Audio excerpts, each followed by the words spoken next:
The world before the scroll. It is almost midnight. The room has grown quiet. Outside your window, the last few cars drift through the darkness like distant ships crossing a black sea. Somewhere, someone is still awake, endlessly refreshing a screen in search of one more video, one more post, one more tiny burst of novelty before sleep finally wins. Now imagine replacing that glowing phone with an oil lamp. Replace the apartment with a wooden house standing inside one of the largest cities on Earth nearly 1,000 years ago.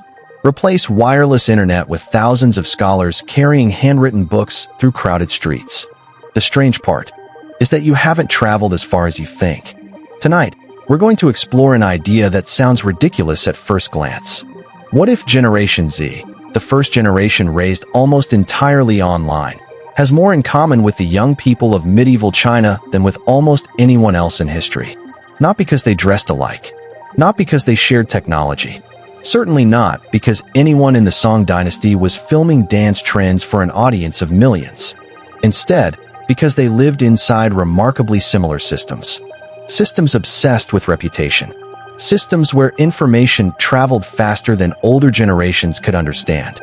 Systems where success depended on mastering invisible rules. Systems that rewarded endless competition while quietly exhausting everyone participating. History has a habit of repeating itself. Not perfectly, not literally, but emotionally. Human beings keep inventing new tools while carrying around the same ancient anxieties. The fear of missing out, the pressure to perform, the hope that maybe, just maybe, this next achievement will finally make life feel secure. And medieval China knew those feelings extraordinarily well. So settle back, lower the lights. Let your thoughts wander as we step into one of history's busiest civilizations, where millions of people lived lives that somehow feel strangely familiar. Because the first thing that surprises most people about medieval China is how modern it already was. The year is 1100. Morning arrives over Kaifeng, capital of the northern Song Dynasty. Before sunrise, the city is already awake. Street vendors begin arranging bowls of steaming noodles. Tea sellers prepare fresh kettles over charcoal fires. Merchants unlock wooden shutters. Porters shout warnings while carrying impossible loads through narrow streets. The smell is a mixture of sesame oil, horse manure, damp wood, fresh bread, incense, river water, and thousands upon thousands of people beginning another ordinary day. It is noisy, incredibly noisy. Dogs bark, children laugh, metalworkers hammer bronze, boatmen call across canals, market bells ring. If someone transported you here without explanation, your first impression would probably not be ancient. Your first impression would simply be busy, very busy. The Song Dynasty was one of history's first truly urban civilizations. Cities reached populations that medieval Europe could barely imagine. Kaifeng may have housed over 1 million residents during its peak. Imagine that. 1 million people sharing streets lit by lanterns instead of electricity. 1 million ambitions. 1 million worries. 1 million lives constantly crossing paths. Crowded cities create unique kinds of culture. They accelerate trends. Ideas spread rapidly. Fashion changes quickly. Rumors become impossible to contain. People become increasingly aware of strangers judging them. Sound familiar? Modern social media often feels overwhelming because everyone suddenly became visible to everyone else. Large Chinese cities created a similar psychological effect long before smartphones. When millions live close together, anonymity becomes strangely public. People notice. They compare. They imitate. They compete. Human beings are astonishingly good at turning ordinary life into an unofficial popularity contest. Because of course they are. Many people imagine medieval societies as frozen in tradition. Nothing changes. Everyone follows ancient customs forever. Reality was considerably messier. Song China experienced explosive economic growth. New inventions appeared constantly. Paper money became common. Printing expanded access to books. Markets connected distant regions. International trade flourished. We often imagine technological revolutions beginning with factories and steam engines. But every technological revolution begins somewhere quieter. Someone invents a better way to communicate. Someone finds a faster way to share knowledge. Someone makes information cheaper. Then society changes almost overnight. Printing was exactly that kind of invention. For centuries, books had been precious objects copied by hand. Slow, expensive, rare. Printing transformed knowledge into something much more accessible. Not free, not universal, but dramatically easier to obtain. Think of it as the internet before electricity. Suddenly ideas traveled farther. More people could study. Opinions multiplied. Experts argued. New voices emerged. Old authorities struggled to keep up. The parallels are impossible to ignore. Whenever communication becomes easier, society becomes louder. A young student named Li walks through Kaifeng carrying 3 carefully wrapped books. His family sold part of their harvest to buy them. His father spent years saving money. His mother repaired old clothing instead of purchasing new garments. His younger brothers work longer hours so Li can study. Everything depends on him. Everything. Because if Li succeeds in the imperial examinations, the family's future changes forever. If he fails, well, they will simply try again, and again, and perhaps again after that. Imagine carrying not only your own dreams, but your entire family's expectations every single morning. Many young people today understand that feeling. Perhaps not through imperial examinations. Instead, through university admissions, professional certifications, competitive internships, graduate school, endless applications. Every generation invents new gateways into adulthood. The names change. The emotions rarely do. Li studies until candlelight burns low. He memorizes classical texts, practices elegant calligraphy, writes essays repeatedly, deletes mistakes, starts again. Thousands of hours. No shortcuts. No algorithm recommending easier content. Just relentless repetition. Sometimes people describe Gen Z as uniquely anxious. History suggests otherwise. Young adults have always been anxious whenever success depended upon systems larger than themselves. The Song Dynasty simply perfected that experience. The imperial examination system deserves special attention because it may have created history's first truly meritocratic obsession. At least in theory.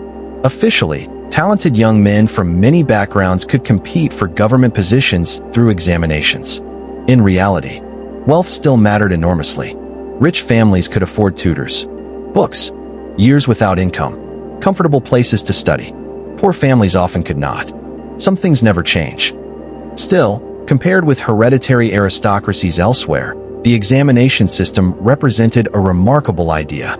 Knowledge could elevate social status. Education became currency.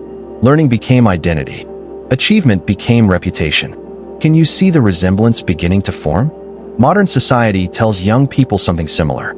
Develop your skills. Build your resume. Collect experiences. Improve constantly. Become more employable. Optimize yourself. There is nothing inherently wrong with self-improvement. The problem begins when improvement becomes endless. When every achievement immediately creates another expectation. Li passes a local examination. Wonderful. Now everyone expects provincial success. He passes provincial examinations. Excellent. Now national examinations become the goal. He earns office.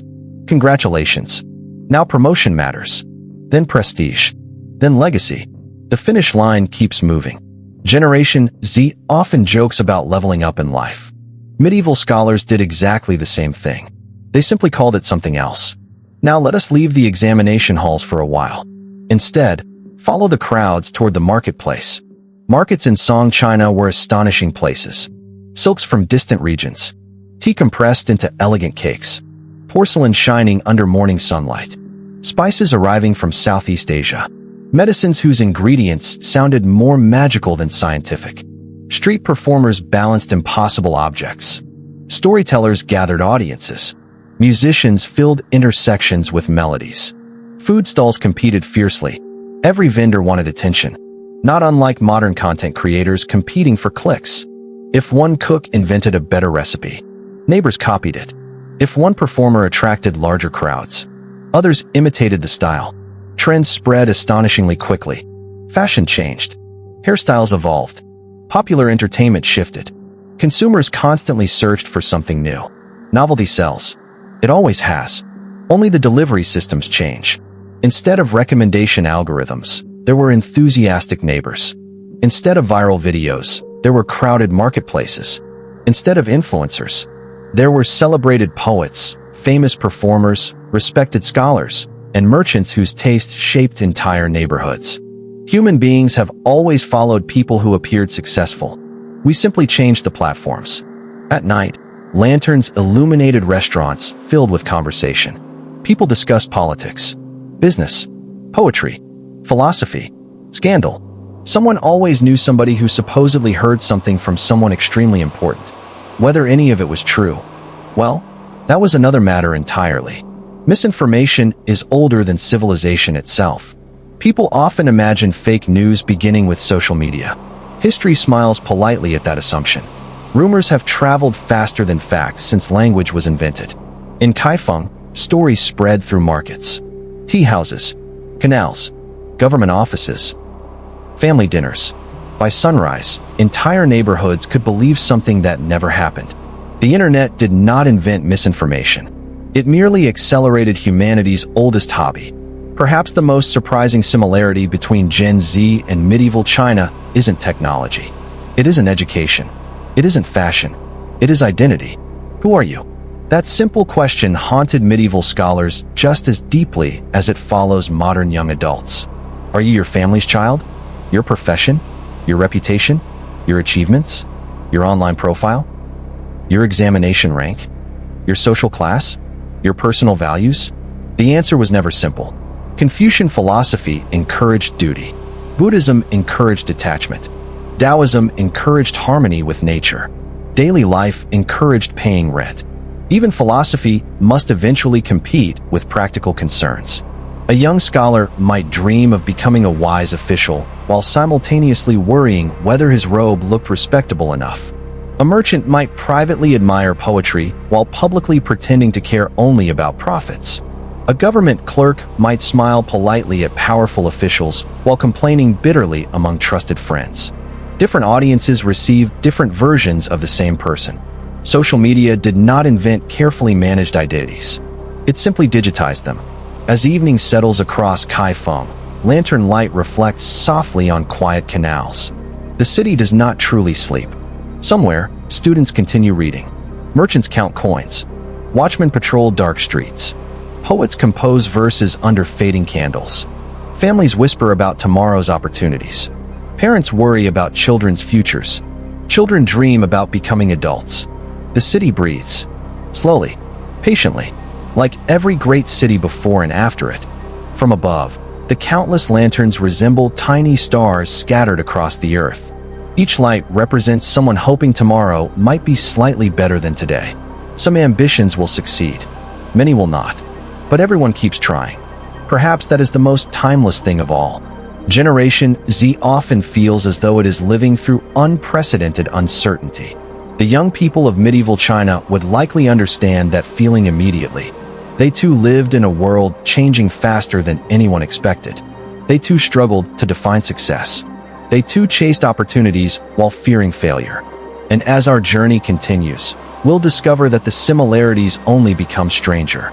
Because next, we'll enter the examination halls, the medieval equivalent of the world's most competitive universities, where thousands of brilliant young people willingly subjected themselves to one of history's most stressful systems.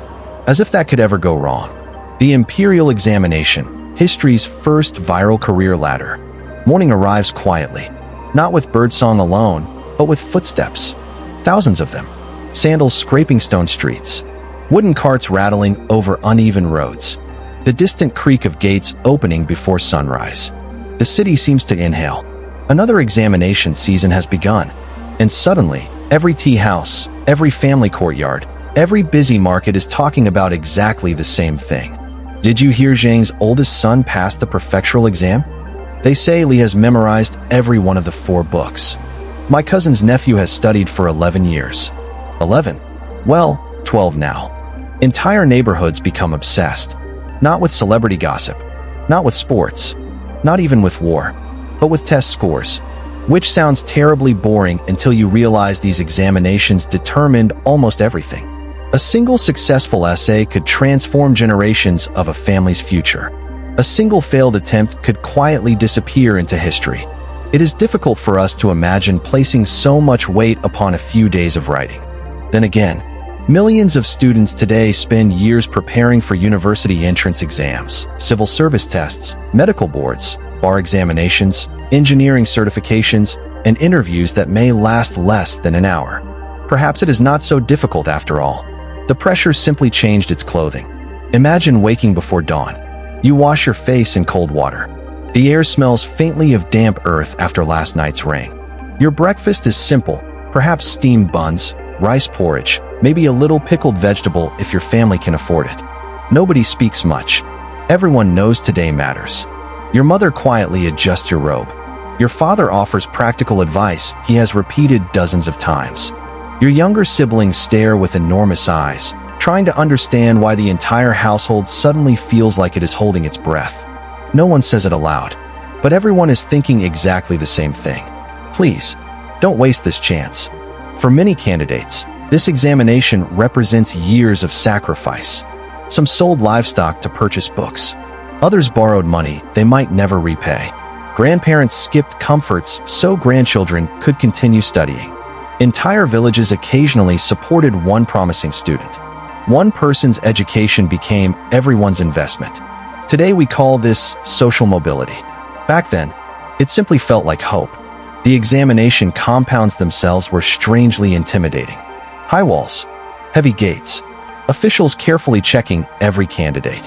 No books allowed, no hidden notes, no helpful reminders tucked into sleeves. Cheating existed, naturally. Human beings are wonderfully creative whenever rules appear. Some students carved tiny characters onto clothing. Others concealed notes inside food.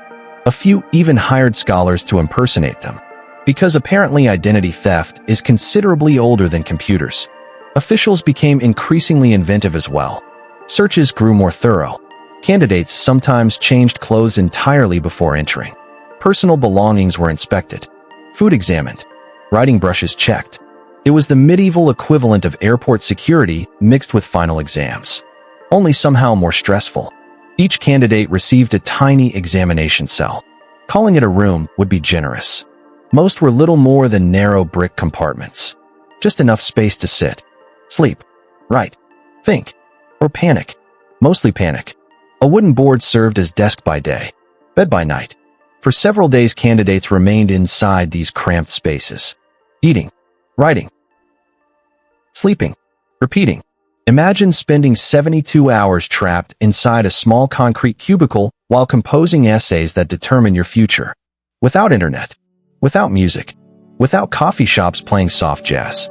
Just silence, and thousands of equally anxious strangers nearby, occasionally interrupted by coughing, or sneezing, or someone quietly wondering why they ever believed this was a good idea. The examination compound became a city of nervous thoughts. The questions themselves were not simple memorization. Candidates needed profound understanding of Confucian philosophy. They analyzed ethics, government, leadership, human nature, history, literature. Writing style mattered enormously. Beautiful handwriting mattered too. Imagine losing your dream career because your calligraphy looked untidy. Actually, don't imagine it. Many candidates lived that reality. Every brushstroke reflected discipline. Every sentence suggested character. Officials believed elegant writing revealed elegant thinking. Whether that assumption was accurate remains debatable. Modern employers still judge resumes by formatting. So perhaps nothing has changed. Some candidates prepared for decades. Decades. There are stories of elderly men finally passing examinations after 40 years of attempts. By then they possessed gray hair, wrinkled hands, children older than many first-time candidates. Imagine graduating university at 70. Not because you changed careers, because you simply never gave up. There is something both inspiring and heartbreaking about that image.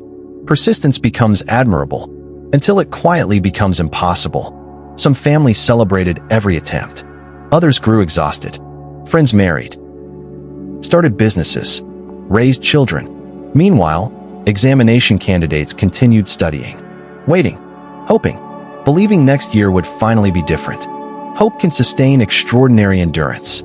It can also trap people inside endless cycles. History rarely separates those two experiences cleanly. Generation Z often jokes about main character syndrome, the feeling that your entire life is building toward one defining moment. Examination candidates absolutely understood this. Everything became preparation. Meals were preparation. Walks became opportunities to recite classics. Conversations turned into philosophical debates. Even dreams occasionally featured examination halls. Stress has remarkable imagination. Modern neuroscience calls this anticipatory anxiety. Song Dynasty scholars simply called it life. Outside the examination compounds, another story unfolded. Families waited. Some prayed. Others visited temples. Merchants sold lucky charms. Fortune tellers suddenly became very busy. Business thrives wherever uncertainty exists. A mother might burn incense before dawn. A father pretended confidence while secretly calculating debts. Neighbors whispered predictions. Someone always claimed to know which examiners preferred particular writing styles. Speculation spread like wildfire. Every rumor carried the possibility of advantage. Social media may amplify speculation today, but communities have always manufactured endless theories whenever outcomes remain unknown. People dislike uncertainty, so they fill empty spaces with stories. When results finally appeared, the city changed. Crowds gathered before official notices. Names carefully written, rows upon rows. Successful candidates searched desperately, eyes scanning every line. Again, again, again. Then suddenly, there, one familiar name. The feeling must have been indescribable. Years of sacrifice collapsing into one impossible moment. Some cried openly. Others laughed. Parents embraced children. Friends celebrated together. Entire neighborhoods erupted with congratulations. Success belonged not only to individuals. It belonged to everyone who had believed in them. But for every celebration, there were countless quiet walks home. Imagine searching every line, finding nothing. Looking again because perhaps your eyes missed it. Looking once more. Still nothing. Around you, strangers celebrate. Families cheer. Firecrackers explode. Laughter fills the streets. Meanwhile, you begin walking home carrying silence heavier than any book. Failure has always felt lonelier when surrounded by other people's victories. History understands this feeling intimately. There are no monuments dedicated to examination candidates who almost succeeded. No museums honoring essays that came close. History often remembers winners. Ordinary life remembers everyone else. The psychological effects lasted generations. Parents who passed examinations expected children to continue the tradition. Families developed reputations. Success became identity. Failure became embarrassment. Entire bloodlines quietly organized themselves around educational achievement. Sound familiar? Across much of today's world, families still organize conversations around grades, universities, careers, promotions, and respectable professions. The language changes. The emotional architecture remains remarkably similar. Of course, not everyone admired the system. Some philosophers criticized its rigidity. Poets mocked endless memorization. Writers complained creativity was sacrificed for conformity. A few argued examinations produced excellent test takers rather than wise leaders. Again, remarkably familiar. Modern debates surrounding standardized testing sound astonishingly ancient. Should intelligence be measured through examinations? Can creativity survive bureaucracy? Does education encourage curiosity, or simply reward obedience? These questions echoed through Song China centuries before anyone invented multiple-choice answers. Interestingly, many successful officials privately admitted something unexpected. Passing examinations did not eliminate anxiety. It merely replaced old worries with new ones. Now they worried about promotions, political rivals, imperial favor, public reputation. One mountain climbed. Another immediately appeared. Achievement has an unfortunate tendency to create additional expectations. The finish line quietly walks farther away. This may be one of history's cruelest little jokes. Yet despite everything, young people kept showing up, year after year, generation after generation, because hope is astonishingly resilient. Every unsuccessful candidate knew someone who eventually succeeded. Every poor village heard stories about brilliant scholars rising to greatness. Stories matter. They convince ordinary people extraordinary futures remain possible. Whether those stories represent common reality or rare exceptions is another question entirely. Human societies survive partly because they tell hopeful stories. Sometimes those stories become motivation. Sometimes they become pressure. Often they become both simultaneously. As evening settles over Kaifeng, exhausted candidates leave the examination compounds. Some carry confidence. Others carry disappointment. Most carry uncertainty. Lanterns begin appearing along narrow streets. Tea houses fill once again. People discuss difficult questions. Compare answers. Second guess every sentence they wrote. I should have quoted Mencius differently. My handwriting looked terrible. Perhaps I misunderstood the question. Modern students leaving final exams would recognize these conversations immediately. Nothing unites strangers quite like collective overthinking. Far above the rooftops, the moon watches quietly. It watched countless examination seasons, countless nervous scholars, countless ambitious families, countless dreams balanced delicately upon paper and ink. Civilizations rise. Empires fall. Technology transforms. Yet young people continue asking the same timeless question. Will I be enough? Perhaps no examination can truly answer that. Perhaps it never could. And while scholars spend their nights chasing success through books and essays, another revolution is quietly unfolding beyond the examination halls. One concerned not with careers, but with appearance, with fashion, with beauty, with carefully crafted public identities. Because if you think aesthetic trends, luxury brands, skincare routines, and carefully curated images belong exclusively to the 21st century, the fashionable citizens of medieval China would probably smile politely before showing you exactly how long humans have been trying to look effortlessly impressive. The original aesthetic era, fashion, beauty, and curated identity. Night slowly gives way to morning. The first rays of sunlight slide across the tiled rooftops of Kaifeng, turning damp clay into sheets of warm gold. The city stretches awake once more, but before merchants open their shops and scholars return to their books, another ritual begins behind thousands of closed doors. Mirrors are lifted. Hair is brushed. Robes are carefully chosen. Belts are adjusted. Sleeves are straightened. Tiny details are inspected with astonishing seriousness. Not because vanity suddenly appeared in human history. It had been there all along. The only difference is that today we call it finding your aesthetic. 1,000 years ago, they simply called it getting dressed. History has a habit of portraying medieval people as practical, rough clothing, simple lives, little concern for appearance. It is one of those myths that survives because it sounds sensible. Reality, as usual, refuses to cooperate. The Song Dynasty was a remarkably fashionable society. People discussed fabrics, colors, embroidery, jewelry, hairstyles, cosmetics, perfumes, the proper way to tie a sash, the latest styles arriving from another province, whether certain colors suited particular seasons, whether someone's robe suggested wealth, scholarship, elegance, or terrible taste. Fashion was language. It announced who you hoped to become before you spoke a single word. Modern wardrobes often work exactly the same way. A hoodie says something. A tailored suit says something else. Vintage clothing tells one story. Luxury brands tell another. Minimalist fashion quietly whispers. Streetwear confidently shouts. Every generation insists clothing is just clothing. History gently disagrees. Imagine walking through Kaifeng's busiest commercial district.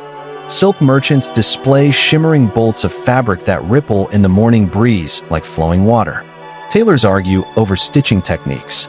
Dyers proudly demonstrate colors so vibrant they almost seem impossible without modern chemistry. Shops compete for attention, each window carefully arranged. Each merchant convinced their goods represent tomorrow rather than yesterday. Consumers wander slowly, looking, comparing, imagining, buying only after long consideration. It feels remarkably familiar. Replace silk with sneakers. Replace embroidered robes with designer jackets. Replace paper lanterns with storefront LEDs. Human behavior changes surprisingly little. Young people especially loved new fashions. Naturally, older generations occasionally complained. Also naturally, some elderly officials criticized extravagant clothing. They argued young people spent too much money chasing appearances. They worried traditional values were disappearing. They claimed everything had been more respectable in their own youth. One suspects every civilization has produced at least one elderly gentleman who believed civilization was ending because teenagers dressed differently. History is wonderfully consistent in this regard. You could probably place a retired Song Dynasty official into a modern internet comment section. He would immediately begin typing, "In my day." Some traditions never die. Of course, clothing carried serious consequences. Certain colors were restricted. Certain garments reflected social status. Officials wore robes indicating rank. Scholars dressed differently from merchants. Military officers displayed authority through distinctive uniforms. Appearance communicated information instantly. Today we call this branding. The medieval Chinese simply called it society. Hair mattered just as much, perhaps even more. A hairstyle could signal age, status, marital condition, occupation, respectability. Hours disappeared into grooming rituals. Pins secured elaborate arrangements. Combs shaped perfect lines. Hair oils created subtle shine. The process required patience. Anyone who has ever attempted to create the appearance of effortless perfection knows the irony. Looking natural often requires extraordinary effort. Then there were cosmetics. Another surprise for people imagining a colorless medieval world. Women, and occasionally men depending upon fashion and profession, used powders, perfumes, scented oils, rouges, and carefully prepared skin treatments. Rice powder brightened complexions. Natural pigments colored lips and cheeks. Floral fragrances lingered softly on robes. Beauty routines could become wonderfully elaborate. Modern skincare enthusiasts discussing 10-step evening routines might discover kindred spirits living a millennium earlier. Except instead of discussing products through videos, they exchanged recipes through families and friends. The conversation remained remarkably similar. What works for dry skin? This herbal mixture is wonderful. My cousin swears by jasmine oil. My aunt says that's nonsense. Some debates truly are eternal. Beauty standards themselves constantly shifted. A fashionable face one century became ordinary the next. Ideal eyebrows changed shape. Preferred hairstyles evolved. Fabric patterns drifted in and out of popularity. What one generation considered breathtaking, another quietly considered old-fashioned. This should comfort anyone worried about chasing impossible trends. History suggests they never stay still for long anyway. Fashion has always been a moving target. Perhaps that is precisely how it survives. Now imagine a young woman named May. She is not wealthy. Her family owns a small tea shop. Every morning, she helps prepare breakfast for travelers arriving from nearby provinces. Business is respectable. Money is limited. She cannot afford the finest silk. She cannot purchase imported perfumes. Yet she still wants to appear elegant. So she becomes creative. She repairs older garments beautifully, chooses colors carefully, styles her hair with remarkable skill, embroiders tiny details herself by candlelight after work. Neighbors compliment her taste. Not because everything she owns is expensive, because everything she owns feels intentional. Sound familiar? Modern fashion culture often celebrates creativity precisely because unlimited budgets are rare. Style has never belonged exclusively to wealth. It belongs to imagination. Now consider another young person, a scholar named Chun. His situation is strangely complicated. He wishes to appear respectable, not flashy, not poor, not careless, not arrogant. His clothing must communicate intelligence without vanity, humility without weakness, confidence without pride. Imagine trying to balance all of those messages through fabric alone. It sounds exhausting, because it was. Modern professionals perform similar calculations every morning. Too formal? Too casual? Too fashionable? Not fashionable enough. Human beings spend astonishing amounts of energy attempting to predict what strangers will think. Most strangers, meanwhile, are busy worrying about exactly the same thing. Reputation lived not only in clothing. It lived in possessions. A beautifully crafted inkstone, an elegant folding fan, a rare book, a finely made teacup. Objects quietly communicated taste. People noticed. Guests remembered. Visitors compared. Ownership became identity, not unlike carefully photographed bookshelves, minimalist desk setups, or perfectly arranged apartment interiors shared online today. Humans have always decorated their environments partly for themselves, and partly for everyone else. There is another surprising similarity: the desire to belong. Fashion is rarely about standing completely alone. Instead, it often balances individuality with acceptance. Dress too differently. People stare. Dress too similarly. People forget you. The perfect balance lies somewhere between recognition and originality. Generation Z understands this instinctively. So did medieval artisans. So did scholars. So did merchants. No algorithm taught them. Human psychology did. Markets responded quickly. Whenever a particular style became fashionable, production increased. Tailors worked longer hours. Weavers experimented with new designs. Imitations appeared almost immediately. Luxury inspired affordable alternatives. Counterfeits existed too, because wherever prestige appears, someone eventually invents an imitation. One merchant proudly sold silk. Another sold cloth designed to resemble silk. Customers debated quality. Neighbors debated authenticity. Entire conversations revolved around whether something was real. History smiles once again. Apparently, people have been asking, is that genuine? For centuries. Poets often wrote about beauty, not merely physical beauty, the beauty of restraint, the elegance of simplicity, the quiet dignity of someone who did not need extravagance to command respect. These ideas competed constantly with the realities of commercial life. Luxury attracted attention. Humility attracted admiration. Many people wanted both simultaneously, an impossible combination. Yet countless generations continued trying. The entertainment districts offered another fascinating spectacle. Actors, musicians, dancers, storytellers, public performers became recognizable faces throughout the city. Some enjoyed enormous popularity. Crowds followed them. People discussed their performances for weeks. Fashion trends spread from celebrated entertainers to ordinary citizens. If a famous performer adopted a new hairstyle, copies appeared throughout Kaifeng. Influence required no internet, only visibility. Celebrity itself is far older than photography. Even handwriting became aesthetic.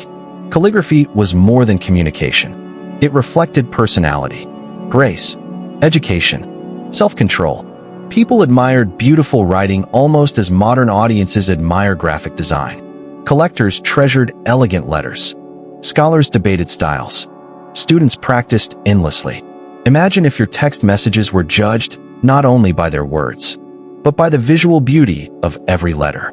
Actually, perhaps handwriting had one advantage over social media. You could not accidentally send an embarrassing message to thousands of people in 2 seconds. Progress has its trade-offs. Yet beneath every fashionable robe, beneath every carefully arranged hairstyle, beneath every expensive perfume, stood an ordinary human being. Someone worrying about tomorrow. Someone hoping to impress. Someone fearing rejection. Someone wondering whether they truly belonged. Fashion often disguises vulnerability rather than eliminating it. The most confident-looking person in the marketplace might secretly question everything. This too feels timeless. As sunset paints the city in warm amber light, wealthy families stroll through evening markets while lanterns begin glowing above crowded streets. Silk catches the last sunlight. Music drifts softly between buildings. Children chase each other through narrow alleys. Merchants smile hopefully at passing customers. Somewhere, May quietly finishes another delicate stitch on an older robe. Elsewhere, Chin carefully folds tomorrow's clothing before returning to his examination books. Neither realizes historians 1,000 years later will notice how familiar their lives seem. They are simply trying to navigate society, to look respectable, to feel accepted, to become someone worth remembering. Perhaps that has always been the quiet purpose of fashion, not merely to decorate the body, but to tell a story before the first word is spoken. And while appearance shaped first impressions, another invisible force quietly shaped nearly every conversation in medieval China. A force more powerful than beautiful clothing, more valuable than silk, and sometimes more dangerous than a sword. Reputation. Because long before followers, likes, verification badges, or viral posts. People were already living inside an invisible social network where one rumor could elevate a family or quietly destroy it. Reputation was the original social media. The strange thing about reputation is that you can never quite see it. You cannot hold it in your hands. You cannot lock it inside a wooden chest. You cannot weigh it on a merchant scale or count it like copper coins. And yet, for much of human history, it has been one of the most valuable possessions a person could own or lose. As dawn stretches over Kaifeng once again, the streets fill with familiar faces. The noodle seller knows which official always arrives just after sunrise. The bookseller recognizes the ambitious students who browse for hours before purchasing a single text. The tea master remembers which merchant always asks too many questions before agreeing on a price. Nobody needs a profile page. Nobody needs a username. Everyone already has one. It's simply stored inside the memories of thousands of other people. In the modern world, people sometimes worry that social media has created a culture where everyone is constantly being watched. Every photograph, every opinion, every awkward mistake, everything has the potential to become permanent. The technology feels new. The feeling is ancient. In Song, China, your reputation traveled through conversations instead of fiber optic cables. It moved from market stalls to family dinners, from temples to tea houses, from merchants to scholars. A single careless remark might reach people you had never even met. One successful business deal could open doors across the city. One public embarrassment might follow you for years. News simply moved at the speed of walking, which, admittedly, was much slower than today's internet. Though gossip, somehow, always seemed capable of exceeding the speed limit. Imagine entering your favorite tea house. The room is warm despite the winter air outside. Steam curls lazily upward from porcelain cups. The scent of roasted tea leaves mingles with sandalwood incense. A storyteller is halfway through an adventure involving clever generals and suspiciously dramatic bandits. Every few moments, laughter ripples through the audience. But the real performance isn't happening on the small stage. It's happening at the tables. People lean closer, voices lower. Someone begins with 4 words that have launched countless rumors throughout history. Have you heard about? Instantly, attention shifts. Perhaps it concerns an official accused of corruption. Perhaps a merchant whose fortune mysteriously disappeared. Perhaps a scholar rumored to have cheated during examinations. Perhaps a wealthy family arranging an unexpected marriage. No algorithm selected these stories. Curiosity did. Human beings have always been irresistibly drawn toward information that feels slightly forbidden, especially if it concerns someone more successful than themselves. One of the most fascinating aspects of Song society was how reputation could become a kind of invisible currency. A respected scholar found doors opening naturally. Merchants trusted his word. Officials welcomed his advice. Families considered marriage proposals more seriously. His name carried weight, not because of magic, because trust compounds over time. Likewise, a merchant known for honesty often attracted more customers than someone selling identical goods. Reliability became profitable. The modern phrase personal brand would have sounded peculiar in the 11th century, yet the concept itself would have been immediately understood. Every interaction either strengthened or weakened the story people told about you. Of course, maintaining that story required effort, sometimes exhausting effort. A government official had to appear dignified even when deeply frustrated. A scholar needed to display humility despite secretly hoping everyone noticed his brilliance. A wealthy merchant often practiced modesty in public, knowing excessive displays of luxury could provoke envy. Everyone performed, not necessarily because they were dishonest, because society expected different versions of the same person in different situations. We often imagine authenticity as a modern ideal. But even today, most people behave differently with grandparents than with close friends, differently at work than at home, differently during job interviews than on vacation.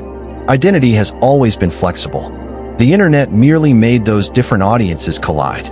Now let us follow a young merchant named Zhao. He inherited a modest silk business from his father. Nothing extraordinary, just a small shop tucked beside a busy canal. His products are excellent. His prices are fair, but there are dozens of similar shops nearby. So why do customers choose him? Partly because of quality, mostly because of reputation. People say Zhao always honors agreements. If a shipment arrives damaged, he replaces it. If a customer overpays accidentally, he returns the extra coins. When traveling merchants arrive from distant provinces, local shopkeepers quietly recommend his store. Without realizing it, Zhao has become something remarkably modern. A trusted recommendation. An organic review. The medieval equivalent of 5 stars. Not everyone enjoyed such praise. Across the city lives another merchant. His fabrics are equally beautiful, sometimes even better. But he has a habit of exaggerating. Deliveries arrive late. Measurements are occasionally inaccurate. Promises become flexible. Customers leave dissatisfied. Soon whispers begin. "I'd be careful." He says one thing, but does another. Within months, business slows dramatically. No government decree destroys his livelihood. No formal punishment appears. Instead, reputation quietly accomplishes the work. Trust leaves one conversation at a time. Generation Z often discusses cancel culture. The phrase itself is controversial. Some see accountability. Others see public shaming. History suggests communities have wrestled with this balance for centuries. Song China certainly had no Twitter, no viral hashtags, no trending topics. Yet public opinion could still become astonishingly powerful. A respected official exposed accepting bribes might discover invitations suddenly disappearing. A dishonest merchant might find customers quietly choosing competitors. An arrogant scholar could become the subject of endless jokes. Communities have always possessed informal ways of enforcing social expectations. The methods change. The psychology rarely does. This is not to say medieval China was some ancient version of the internet. Far from it. Rumors traveled more slowly. Privacy still existed. A mistake made in one province might never reach another. Distance protected people. Today, unfortunately, distance has become almost meaningless. A single post written in one country can be discussed worldwide before breakfast. The scale has changed beyond recognition. The emotional experience, however, that anxious awareness of being judged by unseen audiences, would not have been entirely unfamiliar to someone living in Kaifeng. Then there were scholars. Their reputations depended not only on intelligence, but character. Confucian ideals placed enormous emphasis on moral behavior. Knowledge alone was insufficient. One needed virtue, integrity, respect, self-control, at least publicly. Reality, naturally, proved more complicated. Some officials preached honesty while accepting expensive gifts.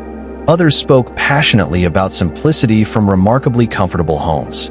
Hypocrisy did not wait for modern politics to be invented. History has always produced people who excelled at explaining principles to everyone except themselves. Poetry played a fascinating role in reputation. A beautifully written poem could circulate widely among educated circles. People copied favorite verses by hand, shared them with friends, discussed hidden meanings over cups of tea. Exceptional writers became minor celebrities. Their words traveled farther than they ever could. Imagine posting something thoughtful online. Only instead of collecting likes, your work is copied by hand for decades. There is something wonderfully slow about that process. Perhaps ideas had more time to breathe. Then again, they also took considerably longer to arrive. Tea houses functioned as something remarkably close to public forums. Business deals happened there. Political discussions flourished. Writers exchanged ideas. Artists found patrons. Students debated philosophy. Travelers shared news from distant cities. Every table became a tiny network connected to countless others. Knowledge spread organically. So did misunderstandings. Sometimes nobody could remember where a story began, only that everyone seemed convinced it was true. Human memory is wonderfully creative, especially when confidence exceeds evidence. One evening, our scholar Chen from the previous chapter visits a crowded tea house after several weeks of examination study. He is exhausted. His eyes ache from reading. He simply wants a warm drink. Instead, he overhears two older scholars discussing someone he recognizes. They say young Lu copied passages from an older essay. I heard the examiner noticed. No, my cousin says the accusation was false. Really? Well, that's what someone told me. Within minutes, the conversation moves to another topic. For everyone else, it is idle discussion. For Lu, wherever he may be. Those whispers could shape opportunities for years. How many careers have been quietly redirected by conversations taking place in rooms they never entered? Probably more than history can count. There is another lesson hidden here. Reputation is rarely built through dramatic moments. It grows through repetition, keeping promises, showing kindness, being dependable, admitting mistakes, returning borrowed books, paying debts, speaking respectfully. History often celebrates heroes. Ordinary society depends much more heavily upon reliable neighbors. Civilizations survive because millions of ordinary people choose cooperation over chaos. That truth rarely becomes a famous story, yet it may be the most important one. As the seasons change, Kaifeng continues humming with life. Lantern festivals illuminate winter nights. Markets overflow in spring. Summer brings humid evenings filled with music drifting across canals. Autumn paints temple gardens in gold and crimson. People fall in love. Businesses succeed. Families quarrel. Children grow older. Throughout it all, invisible reputations weave quietly through the city like threads in an enormous tapestry. Every greeting, every favor, every careless word, every generous act, each one adds another stitch. Modern social media often gives the impression that identity can change overnight. Song China reminds us that lasting reputations usually emerge much more slowly. One conversation, one choice, one ordinary day at a time. Yet even the strongest reputation could not protect anyone from the one force that fascinated young people just as much then as it does now. Love, or at least, the complicated, confusing, occasionally disastrous attempt to find it. Because behind every scholar memorizing Confucius, behind every merchant polishing his public image, behind every fashionable young woman perfecting her hairstyle, someone was secretly wondering whether another person might notice them. Some questions, it seems, never become outdated. And in the next chapter, we'll step into the surprisingly modern world of dating, romance, heartbreak, family expectations, and the impossible balancing act between following your heart and satisfying everyone else's. Love, marriage, and the ancient algorithm of relationships. The city is quiet again, not silent. Cities are never truly silent. Somewhere in Kaifeng, a dog barks at nothing in particular. A watchman taps his wooden clapper to mark the passing hour. The gentle splash of an oar echoes across a moonlit canal. Inside countless homes, oil lamps have burned low, yet many people remain awake. Not because they are studying, not because they are working, but because they cannot stop thinking about someone. History rarely records these moments. Official documents remember taxes, wars, emperors, floods, laws. Very few government archives mention the young woman wondering if she smiled too awkwardly that afternoon, or the scholar lying awake replaying a conversation that lasted less than 5 minutes. Yet those quiet thoughts may have occupied far more hours than politics ever did. Love, after all, has always ignored historical importance. Modern culture often assumes romance is a recent invention.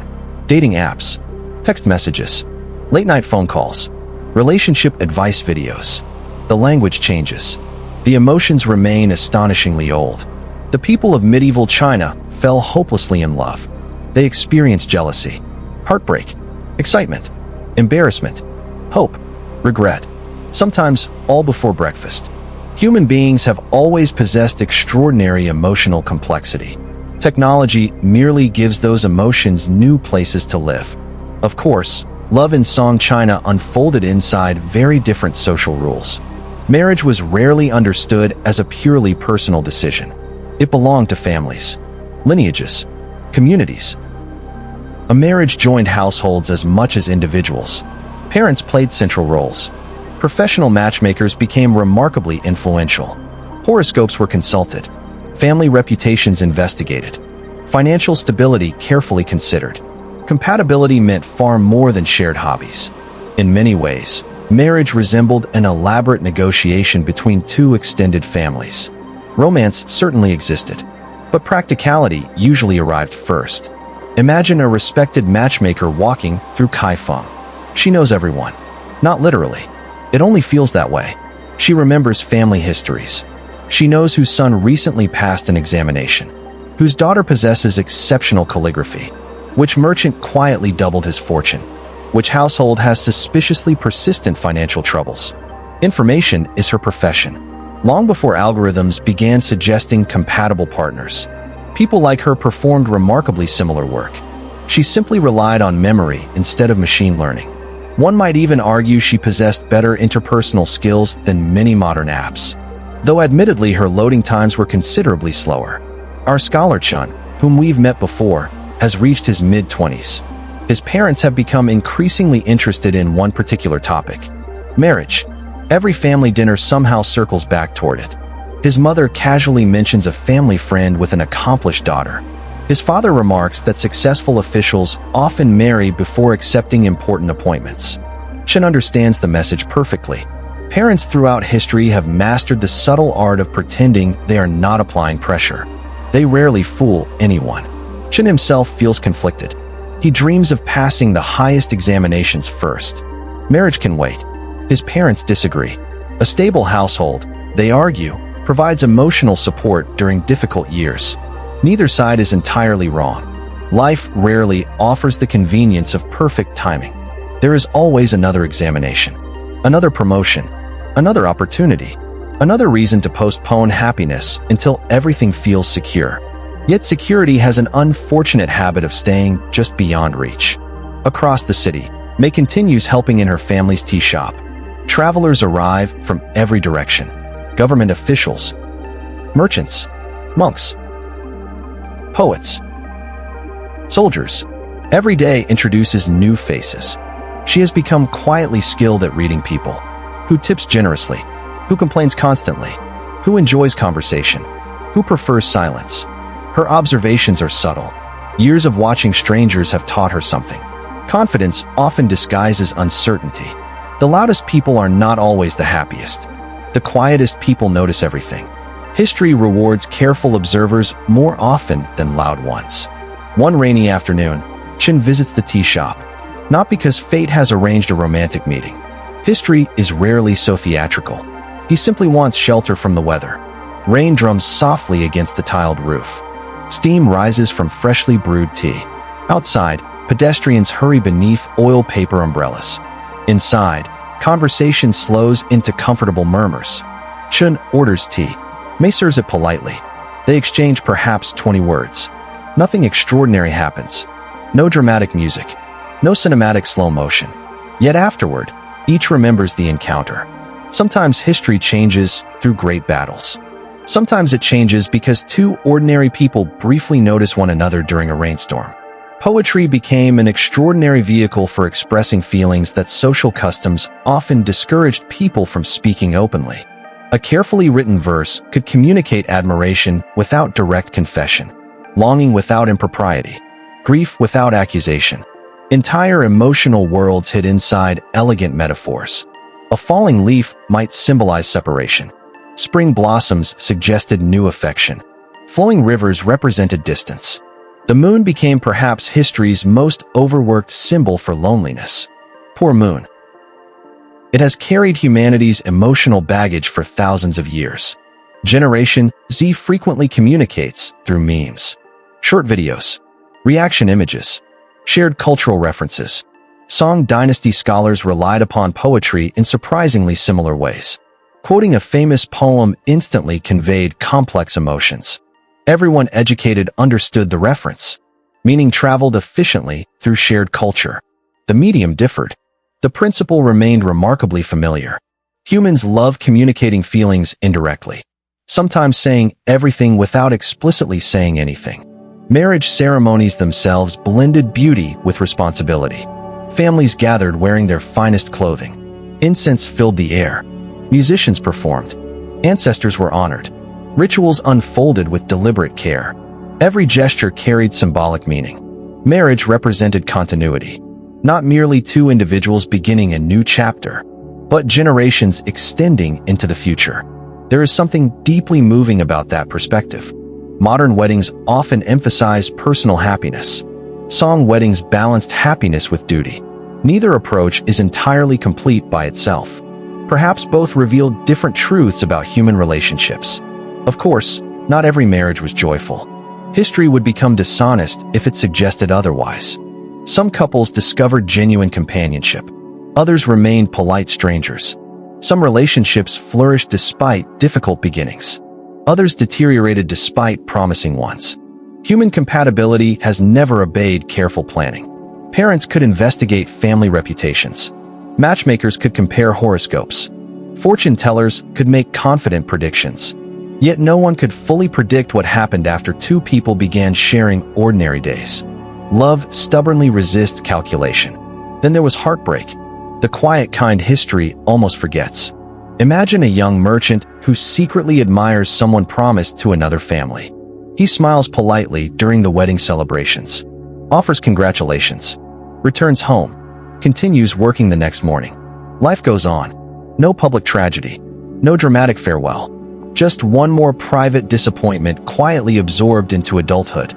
History contains millions of such invisible moments. They rarely receive monuments. Yet together they may represent one of humanity's most universal experiences. Family expectations complicated everything. A son might genuinely love someone unsuitable according to relatives. A daughter might hope for greater independence than tradition comfortably allowed. Parents themselves often faced impossible choices. Should they prioritize affection, financial security, social reputation, future grandchildren? Every decision carried consequences extending far beyond one generation. It is tempting to judge historical families too quickly. Yet many were navigating impossible circumstances with limited options. Perhaps compassion serves history better than certainty. Confucian philosophy emphasized harmony within families. Respect flowed upward. Responsibility flowed downward. Ideally, reality, naturally, proved more complicated. Generational disagreements existed then just as now. Young people desired greater freedom. Older generations worried about stability. Each believed they understood the world slightly better than the other. Both possessed partial truths. Civilizations quietly progress through this endless conversation. One fascinating difference between modern and medieval romance concerns speed. Today, relationships can begin within minutes through a single message. Song Dynasty courtship unfolded much more slowly. Letters traveled gradually. Meetings remained carefully supervised. Information arrived through relatives and friends. Patience became unavoidable. Whether that produced stronger relationships or merely longer uncertainty is difficult to know. Waiting has always magnified emotion. Distance often teaches feelings we overlooked during closeness. As months pass, Chen continues visiting the tea shop. Initially for convenience, eventually perhaps for another reason. Their conversations lengthen. Books, poetry, the changing seasons, stories travelers have brought from distant provinces. Neither openly discusses affection. Neither needs to. Some emotions grow quietly enough that announcing them feels unnecessary. The city continues bustling around them. Markets open. Examinations continue. Officials debate policies. Empires carry on.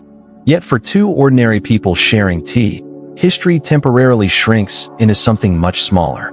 A conversation. A smile. A moment remembered. Outside, autumn arrives. Golden leaves drift slowly into narrow canals. Cool winds replace summer humidity. The city feels calmer somehow. More reflective. Lanterns glow earlier each evening. Families gather indoors. Storytellers attract larger audiences. Poets write about endings disguised as beginnings. Autumn has always inspired philosophical moods. Perhaps because trees surrender their leaves so gracefully. Without panic. Without complaint. Simply trusting spring will eventually return. Not every love story reached marriage. Not every marriage began with romance. Not every ending became failure. History resists simple categories. People adapted, compromised, persevered, found unexpected happiness, endured quiet sorrow, started over, just as they always have. The centuries separating us from medieval China suddenly feel surprisingly thin. Beneath different clothing, different customs, different technologies, the emotional landscape remains comfortingly recognizable. We still search for connection, still hope to be understood, still wonder whether someone sees us as we truly are. Perhaps that question has echoed through every civilization humanity has ever built. As another evening settles gently over Kaifeng, Lanterns reflect like scattered stars upon the dark water of the canals.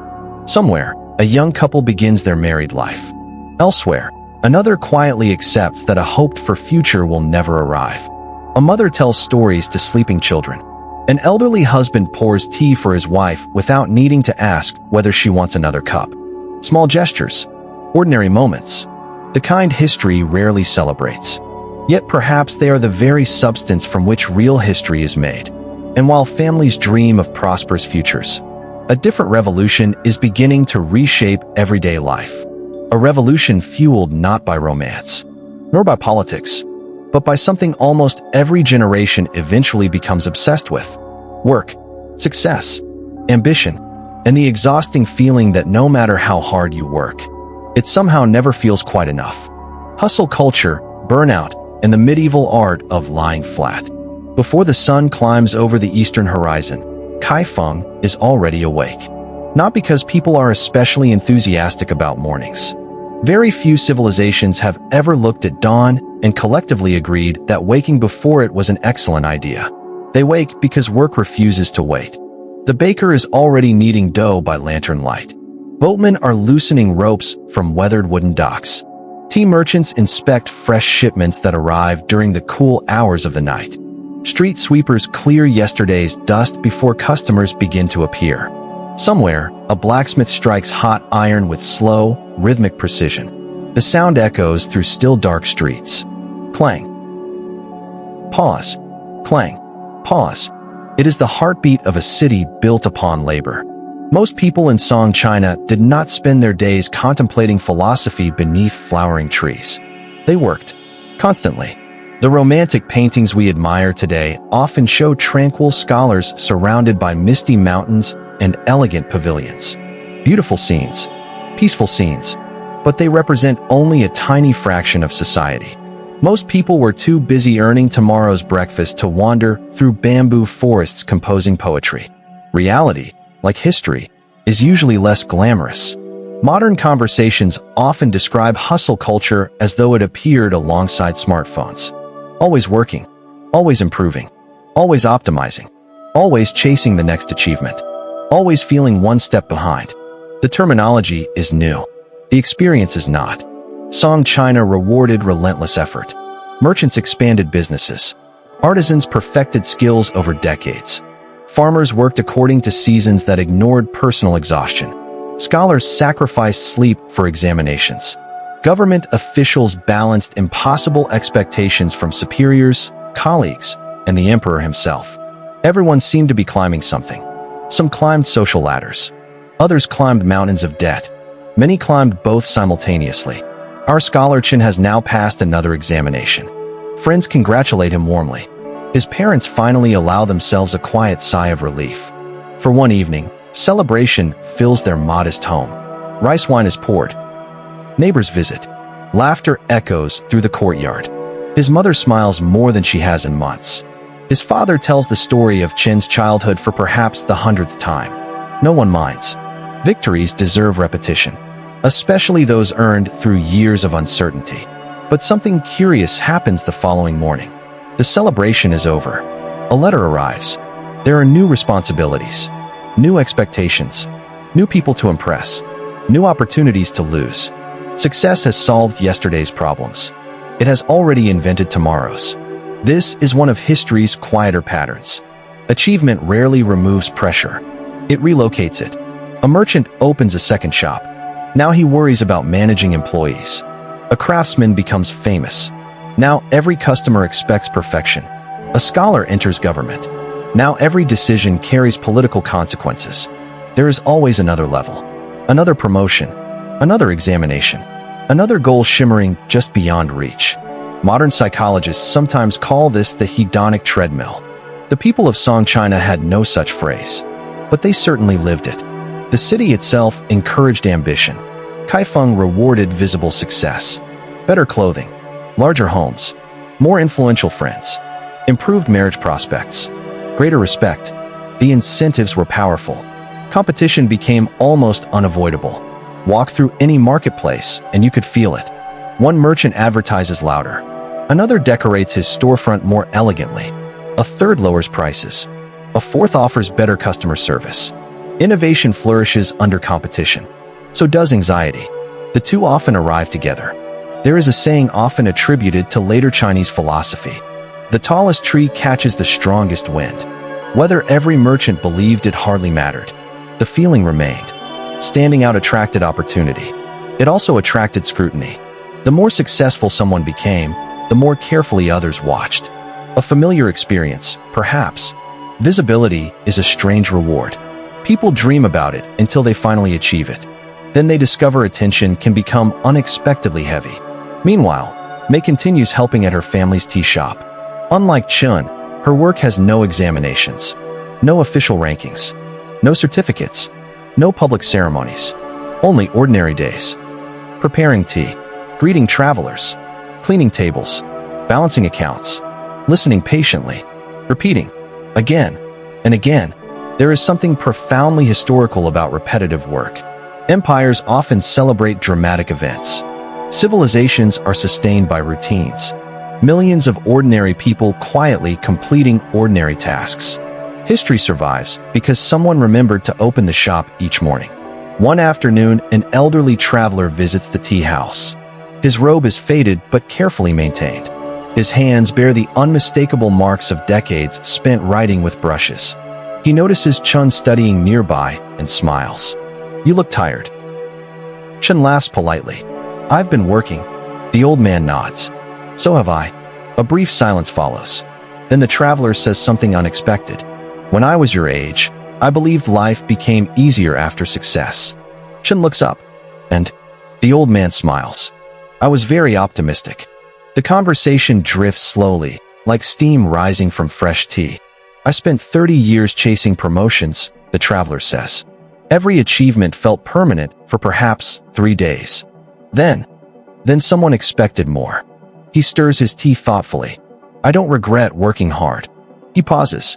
"I only regret believing I could postpone happiness until everything was finished." Outside, rain begins tapping gently against the roof. Neither man speaks for a while. Sometimes wisdom arrives quietly, without dramatic speeches, without grand revelations, simply as one tired person recognizing another. This brings us to one of the most fascinating parallels between medieval China and modern Generation Z. Today, many young people discuss burnout openly. Emotional exhaustion, work fatigue, the feeling of constantly performing, the suspicion that life has become one long to-do list. These experiences feel distinctly modern, yet history offers surprising echoes, not under identical names, but through similar emotions. Poets complained about endless official duties. Officials wrote letters describing exhaustion. Scholars occasionally abandoned promising careers altogether. Some retreated into mountains. Others purchased small farms. Many simply disappeared from public life. They were not necessarily failures. Some consciously chose slower lives. Centuries later, a phrase would become famous in China: Tang Ping. Lying flat. The expression belongs to modern China, not the Song dynasty. Yet the instinct behind it, the desire to step away from endless competition, has ancient roots. Throughout Chinese history, certain scholars deliberately rejected prestigious careers. Instead, they sought quiet gardens, simple homes, books, tea, friendship, nature. To outsiders, this seemed irrational. Why abandon success? To those scholars, another question seemed equally important. Why spend your entire life chasing it? Taoist philosophy quietly lingered beneath much of Chinese culture. It suggested something profoundly countercultural. Perhaps constant striving was not the highest form of living. Perhaps rivers teach better lessons than bureaucracies. Perhaps bamboo possesses wisdom unavailable inside government offices. Perhaps softness outlasts force. These ideas never eliminated ambition, but they offered an alternative, a reminder that another path existed. Modern wellness culture often searches desperately for balance. Taoist thinkers had been asking similar questions for centuries. Imagine a scholar standing beside a mountain stream after years of examination pressure. No deadlines, no rankings, no official seals, only flowing water, birdsong, wind moving gently through pine trees. For the first time in years, he notices how loud silence can be. Not empty, alive. He realizes the stream has accomplished something remarkable. It reaches the valley not by struggling harder than the rocks, but by flowing patiently around them. Nature possesses a stubborn kind of intelligence, one humans repeatedly forget. This does not mean everyone abandoned work. Far from it. Most people couldn't. Families depended on income. Communities depended on responsibility. Children needed food regardless of philosophy. History should never romanticize poverty. Choosing simplicity differs enormously from having simplicity forced upon you. The distinction matters. It mattered then. It matters now. Merchants understood another lesson. Work never truly ended. Close one successful deal. Begin negotiating the next. Repair one warehouse. Another roof begins leaking. Expand into one new market. Competitors immediately follow. Capitalism had not yet acquired its modern vocabulary. Human ambition hardly noticed. As evening falls, Kaifeng glows beneath thousands of lanterns. The city hums with activity. Restaurants fill. Musicians perform. Markets remain lively long after sunset. To visitors, the city appears endlessly energetic. Yet behind many windows sit tired people. A tailor rubbing sore hands. A teacher correcting essays by candlelight. A merchant calculating debts. A government clerk rewriting reports. A mother mending clothes after everyone else has fallen asleep. Burnout rarely announces itself dramatically. It accumulates quietly, one late night at a time. Chen eventually receives his first government appointment. He should feel triumphant. Instead, he feels strangely uncertain. The office is respectable. The salary is fair. The work is meaningful. Yet every day introduces fresh responsibilities. Citizens request help. Superiors demand reports. Colleagues compete for influence. Mistakes become public. Success feels less like reaching a destination, and more like boarding another staircase. He remembers the old traveler. Achievement solved yesterday's problems. Today's had already arrived. Meanwhile, May notices something different. Travelers who appear wealthiest are not always happiest. Some spend entire meals discussing business anxiously. Others complain despite obvious prosperity. Yet an elderly gardener who visits once each week always seems remarkably peaceful. He owns little, laughs easily, never rushes. One afternoon she finally asks him why. He smiles. I stopped measuring my life by other people's pace. Then he returns to quietly drinking his tea. Sometimes the shortest advice requires the longest time to understand. Perhaps this is where medieval China and Generation Z truly meet. Not in clothing, not in examinations, not even in technology, but in the universal search for a life that feels meaningful without becoming overwhelming. How much ambition is enough? How much rest is necessary? When does hard work become self-destruction? History offers no perfect answers, only conversations stretching across centuries. The lanterns burn lower. The streets gradually empty. Even Kaifeng eventually grows quieter. Somewhere, a scholar finally closes his books. A merchant locks the shop. A baker prepares tomorrow's dough before sleeping for only a few hours. Life continues. Patiently. Relentlessly. Beautifully. And tomorrow, another revolution awaits. Not one of armies or emperors, but of information itself. Because long before smartphones filled every waking moment with endless news, opinions, advertisements, and distractions, the people of medieval China were already living through one of history's greatest information explosions. Printing was changing everything, and no one yet understood just how much it would reshape the human mind. The first information explosion, printing, rumors, and the medieval internet. Before a single word is spoken, before the market bells ring, before the first scholar opens his books, there is paper, thin, soft, fragile enough to tear beneath careless fingers, strong enough to preserve ideas for centuries. It is easy to overlook paper. Most revolutions begin quietly, rarely with fireworks, more often with ordinary objects that people gradually stop noticing. The wheel, the compass, the printing press, the smartphone. None of these inventions transformed the world overnight. Instead, they slipped gently into everyday life. And then, one morning, humanity realized it had become something entirely different. The Song Dynasty lived through one of those mornings. If someone from 11th century Europe had wandered into a Chinese printing workshop, They might have thought they were witnessing a kind of magic.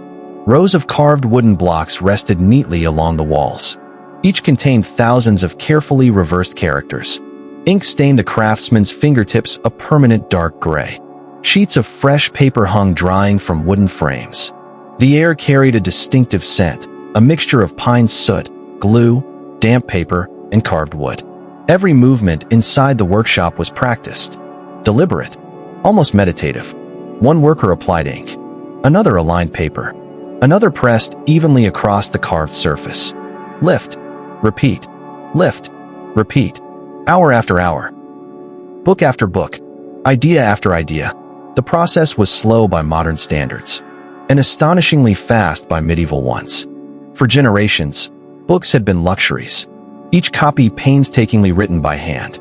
A single mistake meant scraping away ink or beginning again. Producing one manuscript required weeks, sometimes months. Printing quietly changed the economics of knowledge. One carved block could create hundreds of identical pages, then thousands.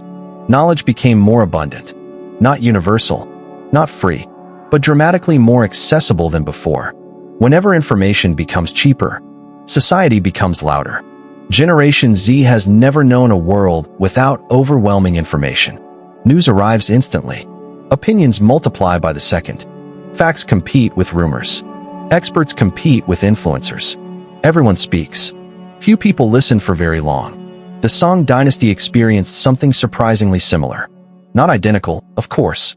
Nobody carried tiny glowing rectangles inside embroidered sleeves. Yet books multiplied. Pamphlets circulated. Poetry spread rapidly. Government announcements reached broader audiences. Ideas traveled farther than they ever had before. Older generations struggled to keep pace. Young people adapted almost immediately. Some things never change.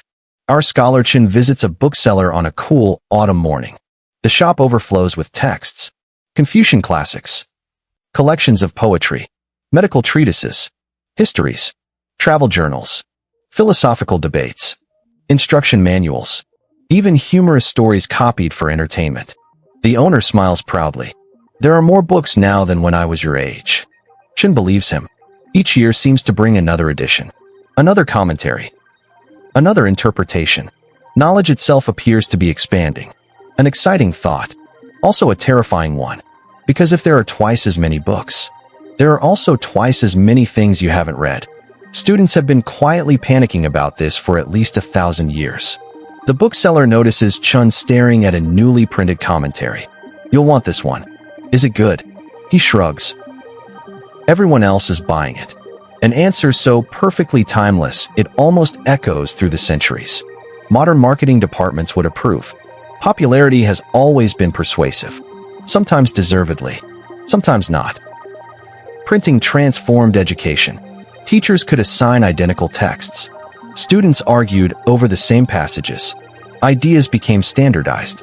Yet something unexpected happened alongside this consistency. Disagreement increased. When more people possess access to knowledge, more people also possess access to differing interpretations. Scholars debated fiercely. Letters circulated. Commentaries criticized earlier commentaries. Books inspired more books. Knowledge became a conversation instead of a monologue. The internet would later repeat this pattern on an unimaginable scale. Of course, not everything being printed deserved equal trust. A familiar problem emerged.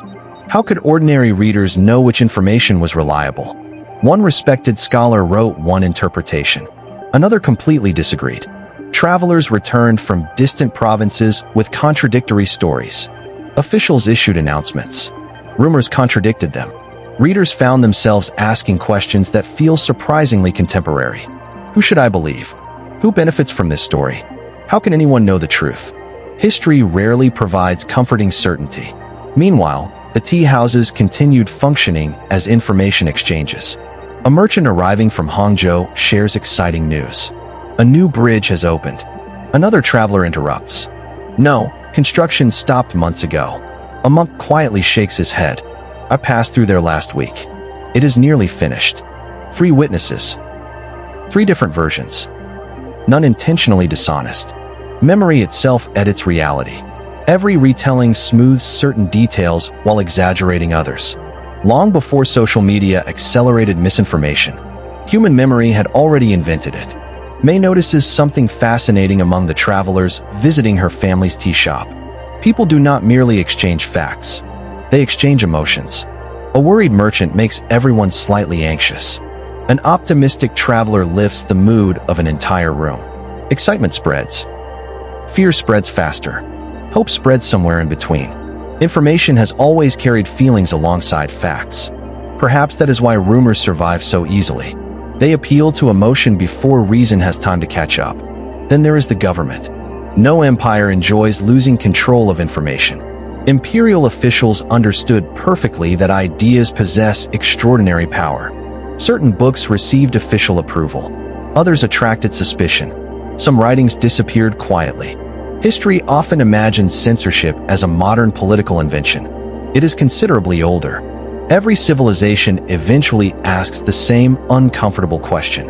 How much freedom can ideas possess before they begin reshaping society itself? No easy answer has ever satisfied everyone. One winter evening, Chen attends a gathering of scholars. Snow falls softly outside. Inside, candles illuminate shelves filled with books. Tea is poured. Scrolls are unrolled. The conversation begins politely enough. Soon it grows animated. One scholar argues the classics should be interpreted literally. Another insists every generation must reinterpret them. A third smiles patiently. You are both arguing with dead men who cannot answer. The room falls briefly silent. Then laughter. The debate continues until midnight. No minds are completely changed. Everyone leaves slightly wiser. Perhaps that is the true purpose of conversation. Not victory. Understanding. Printing also transformed entertainment. Collections of ghost stories became popular. Romantic tales circulated widely. Historical adventures found eager audiences. Families gathered by lamplight to read aloud. Children begged for just one more story. Some habits survive every technological revolution. Whether spoken beside a fire, printed in a book, broadcast on radio, or streamed through headphones late at night, people never seem to tire of good stories. Our methods evolve. Our appetite does not. Something else quietly changed. Memory itself. In earlier centuries, scholars memorized enormous quantities of information because books were scarce. Printing allowed memory to become slightly less burdened. Why memorize every detail if a trusted text sits nearby? Some older scholars complained. Youth rely too much on books. One almost expects them to continue, instead of remembering things properly. Today, people say the same about smartphones. History has a delightful sense of humor. Every generation worries the next has become too dependent upon new technology. Sometimes they are correct. Sometimes they simply underestimate humanity's remarkable ability to adapt. As the number of books increased, another problem emerged. Too much choice. Imagine entering a bookstore containing more titles than you could read in 10 lifetimes. Where do you begin? Who decides what deserves your attention? Scarcity forces selection. Abundance demands judgment. This challenge has only grown larger with time. Modern algorithms attempt to solve it. Song Dynasty readers relied upon teachers, friends, booksellers, reputation. Recommendations have always shaped culture. Only the recommenders keep changing. The moon rises high above Kaifeng. Printing workshops finally grow quiet. The last fresh pages dry upon wooden racks. Somewhere, a child falls asleep listening to a newly printed story. Elsewhere, a scholar discovers an unfamiliar idea that will change his thinking forever. A merchant copies useful business advice into a notebook. An official worries that dangerous ideas may spread too quickly. Nobody realizes they are living through an information revolution. People rarely do. Historical turning points usually feel like ordinary Tuesdays while they are happening. Only later do they acquire grand names. Perhaps this is the deepest connection between Generation Z and medieval China. Both grew up during moments when information suddenly became more abundant than previous generations thought possible. Both inherited worlds where knowledge expanded faster than anyone could comfortably absorb. Both learned that having access to information does not automatically produce wisdom. In fact, it sometimes makes wisdom harder to find, because wisdom requires something increasingly rare: time. Time to read. Time to reflect. Time to doubt. Time to change your mind. The candles burn lower. Outside, snow continues drifting silently across tiled rooftops. Thousands of books now rest inside homes throughout the city. Some contain profound philosophy.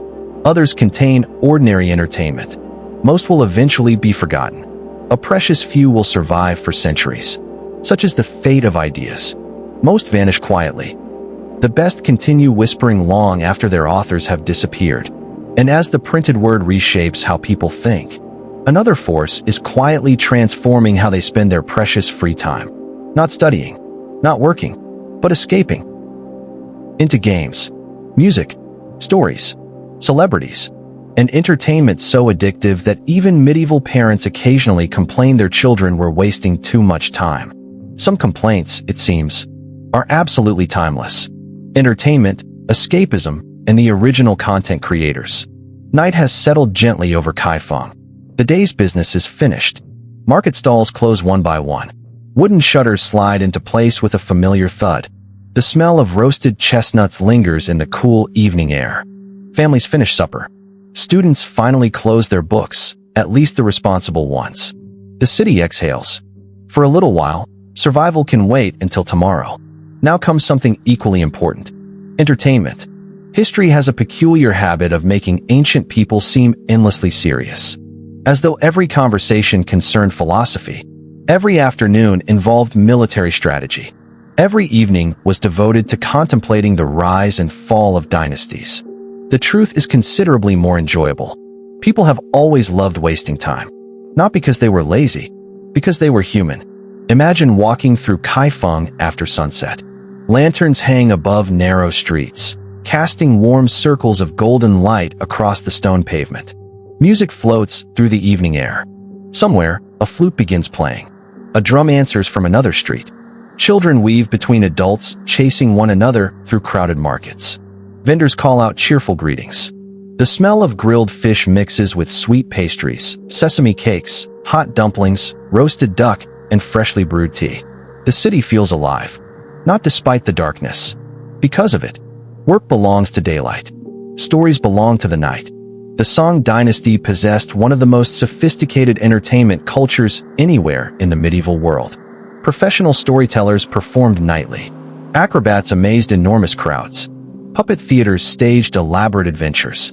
Musicians attracted loyal audiences. Actors became local celebrities. Poets gave public readings. Magicians demonstrated tricks nobody could fully explain. Some illusions relied upon remarkable skill. Others relied upon audiences wanting very badly to believe. The basic formula has remained surprisingly effective. Generation Z spends hours watching creators online. Some educate. Some entertain. Some somehow manage to do both simultaneously. Song China produced remarkably similar personalities. A famous storyteller might attract hundreds of listeners every evening. People recommended favorite performers to friends. Crowds gathered early to secure good places. Fans repeated memorable lines for days afterward. If a storyteller developed a particularly clever joke, another performer would probably borrow it within the week. Creative inspiration has always walked a very thin line beside creative theft. One storyteller, known simply as Old Han, has become famous throughout his district. Nobody remembers his real name anymore. They remember his voice. Children imitate his dramatic pauses. Merchants quote his funniest stories. Travelers make special visits simply to hear him perform. He understands something every successful entertainer eventually learns. Facts alone rarely capture attention. Stories do. Old Han could explain that a general won an important battle. Or, he could describe rain falling over muddy fields while frightened soldiers tighten trembling hands around wooden spears. He chooses the second version. Every time. History becomes memorable only after it becomes human. May occasionally finishes work early enough to listen. She joins crowds gathering beneath colorful lanterns. Old Han begins softly, almost whispering. The audience leans closer. Then his voice grows stronger. Suddenly, everyone forgets tomorrow's responsibilities. Merchants stop calculating profits. Students stop worrying about examinations. Children stop fidgeting. For 1 hour, they all inhabit another world. Escapism did not arrive with television. It arrived the first time one human told another. Let me tell you a story. Across the city, gaming houses attract different crowds. Not video games, naturally. Board games, strategy games, dice, chess-like contests requiring patience and planning. Some players become remarkably competitive. Friendly matches gradually transform into fierce rivalries. Spectators gather around talented competitors. Advice is shouted. Arguments begin. Someone inevitably insists the rules have been misunderstood. Competitive gaming, it seems, possesses ancient ancestry. One elderly player smiles knowingly while watching two young scholars argue over a board. You care too much about winning. One scholar replies confidently, "Of course." The old man nods. Then you've already lost. Nobody entirely understands what he means. Not until many years later. Wisdom often arrives long before comprehension. Music filled nearly every aspect of urban life. Professional musicians performed in restaurants. Traveling artists entertained village festivals. Temple ceremonies echoed with bells and drums. Private homes hosted intimate performances among friends. People debated favorite songs, compared talented performers, requested familiar melodies. Certain tunes became instantly recognizable throughout the city. Popular music existed centuries before recordings. Its memory simply lived inside people instead of machines. Theater proved equally fascinating. Historical dramas, comedies, ghost stories, romances, moral lessons disguised as entertainment. Actors mastered expressive gestures visible even from distant seats. Costumes dazzled audiences. Stage effects surprised spectators. Crowds laughed, cried, cheered, occasionally complained loudly enough for performers to hear. Audience feedback has always been immediate. Modern comment sections merely digitized an older tradition. Poetry competitions became social events. Imagine several scholars gathered beside a quiet garden pond. Teacups rest upon polished wooden tables. Cherry blossoms drift lazily through spring air. Someone proposes a challenge. Compose a poem before the incense stick burns completely. The room grows silent. Brushes move across paper. Everyone writes. Some verses become unforgettable. Others deserve to remain private forever. Creative pressure has inspired masterpieces. An astonishing nonsense. Throughout human history, Chun attends one such gathering. Initially, he feels intimidated. Several older scholars possess extraordinary reputations. One writes effortlessly. Another quotes ancient philosophers from memory. Chun hesitates, then quietly begins writing. His poem is imperfect, perhaps even ordinary. Yet one elderly poet smiles afterward. You wrote honestly. Chun apologizes. It isn't brilliant. The old poet shakes his head. Brilliance fades. Honesty lasts. Simple advice. Difficult to practice, especially in society's rewarding performance. Entertainment also reflected social class. Wealthy families sponsored private concerts. Officials collected rare paintings. Merchants commissioned elaborate performances. Ordinary citizens enjoyed bustling public festivals. Yet surprisingly often, these worlds overlapped. Great storytellers attracted everyone. Excellent musicians crossed social boundaries. Exceptional talent ignored many invisible walls. Art possesses remarkable democratic instincts. People recognize beauty regardless of occupation. Festivals transformed entire cities. Lantern Festival perhaps most spectacularly. Imagine thousands upon thousands of glowing lanterns floating above streets. Dragon-shaped displays stretching across marketplaces. Children laughing beneath illuminated animals crafted from silk and bamboo. Fireworks crackling overhead. Music echoing from every direction. Food stalls overflowing.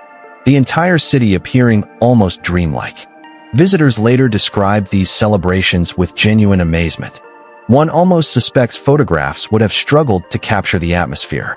Some experiences resist documentation. They demand presence. Modern psychologists often discuss dopamine, the pleasure chemical. Small rewards encouraging repeated behavior. History had no such vocabulary. Yet merchants certainly understood anticipation. Festival organizers knew excitement built crowds. Storytellers ended performances with cliffhangers. Musicians introduced familiar melodies before unexpected variations. Entertainment has always balanced satisfaction with curiosity. Give audiences enough. Leave them wanting more. Even medieval creators understood retention strategies, though they would have found the phrase delightfully confusing. Children adored simple games. Spinning tops, kites, ball games, hide and seek among narrow streets. Parents occasionally sighed. Shouldn't you be studying? Children everywhere have quietly ignored versions of this sentence for thousands of years. History offers considerable reassurance on that point. Escapism sometimes drew criticism. Certain philosophers worried excessive entertainment distracted citizens from virtue. Others feared gambling. Some complained popular stories encouraged unrealistic expectations. Sound familiar? Every generation eventually debates whether new entertainment is corrupting youth, usually while forgetting similar accusations were directed toward their own favorite pastimes. History possesses an endless sense of déjà vu. Late one evening, after another storytelling performance, Mei and Chun walk slowly beside a canal. Neither speaks for several minutes. The city reflects softly upon dark water. Lanterns shimmer like scattered stars. Finally, Chun says, "How does old Han remember so many stories?" Mei smiles. Maybe he remembers people. Chun looks puzzled. She continues, "The stories are only excuses. He tells us about ourselves." Chun considers this quietly. Perhaps she is right. The greatest storytellers never merely entertain. They hold up mirrors, sometimes polished, sometimes cracked, always revealing something unexpectedly familiar. As midnight approaches, Kaifeng gradually settles into sleep. The musicians pack away instruments. Storytellers extinguish lanterns. Actors remove painted costumes. Children finally surrender to exhaustion. Even the gamblers admit tomorrow will arrive regardless of unfinished games. Silence slowly returns. Not empty silence. Contented silence. The kind following laughter, following music, following stories shared among friends. Perhaps this is another lesson connecting Generation Z with medieval China. Entertainment is rarely about avoiding reality. Often it is how people survive reality. Stories help frightened societies become hopeful. Music softens difficult days. Comedy reminds exhausted workers they remain human. Games teach patience. Art gives shape to emotions otherwise impossible to explain. Civilizations are not remembered solely through wars and emperors. They are remembered through songs people hummed while walking home, through jokes repeated in crowded markets, through stories whispered to children before sleep. And yet, while ordinary people filled their evenings with music, games, poetry, and stories, far above the lantern-lit streets, inside magnificent government halls, another drama unfolded, one involving ambitious officials, dangerous rivalries, political factions, power, and careers that could rise to unimaginable heights or disappear overnight.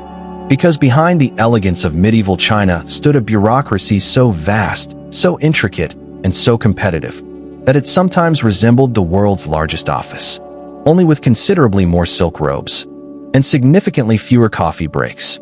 Office politics, the imperial bureaucracy, and the world's largest workplace.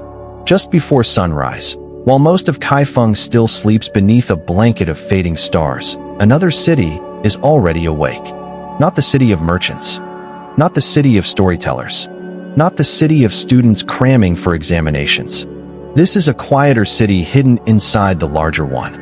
A city made of government offices, wooden corridors polished smooth by countless footsteps, courtyards where servants silently sweep fallen leaves before officials arrive, rooms lined with bamboo shelves stacked high with scrolls and carefully folded documents. Inkstones wait patiently beside brushes. Wax seals rest beside neat piles of correspondence. Outside, the empire stretches across mountains, rivers, forests, deserts, villages, ports, and enormous cities. Inside these buildings, someone must somehow organize all of it. It sounds impossible, which explains why the bureaucracy never quite stopped trying. History often remembers emperors. Their names survive. Their portraits survive. Their victories. Their failures. Their dramatic decisions. Yet emperors alone could never govern millions of people. Empires run on paperwork. It is perhaps the least glamorous sentence in history. Also one of the truest. Every tax collected, every bridge repaired, every grain shipment recorded, every military appointment approved, every flood relief effort organized. Someone had to write it down. Someone had to read it. Someone had to file it. Civilizations are built as much by clerks as by conquerors. Chen has now spent several years serving as a junior official.